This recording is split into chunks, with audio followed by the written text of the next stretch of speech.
अस्सलाम वालेकुम। राज news TV ते ब्रेकिंग न्यूज़ खणी आया आहियूं। राज न्यूज़ टीवी ते तव्हां ॾिसी रहिया आहियो ज़िला चेयरमैन मखदूम ولھاری मज़दूरनि सां गॾु पनीअ में कमु करे रहियो आहे। पाण पपीते जी पोखाई में मज़दूरनि जी हेल्प करे रहियो आहे। संदसि चवणु आहे त मज़दूरनि सां पनीअ में कमु करण जो ॾाढो मज़ो आयो ऐं असांखे अहसासु थियणु घुरिजे त मज़दूर केॾी गर्मीअ में केतिरी महिनत कनि था ऐं इन्हनि जो महिनत जो क़दुरु करणु घुरिजे। मूं इहो सोचे हिननि सां गॾु कमु कयो।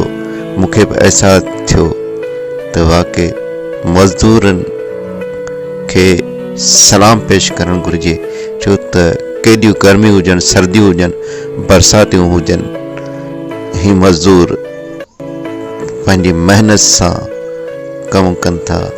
इहे लफ़्ज़ आहे मखदूम ولھاری जा। ऐं वीडियो राज न्यूज़ टीवी ते तव्हां ॾिसी रहिया। राज न्यूज़ टीवी सब्सक्राइब करियो ऐं घंटी खे दॿायो जी ईंदड़ वीडियो तव्हां ॾिसंदा रहो।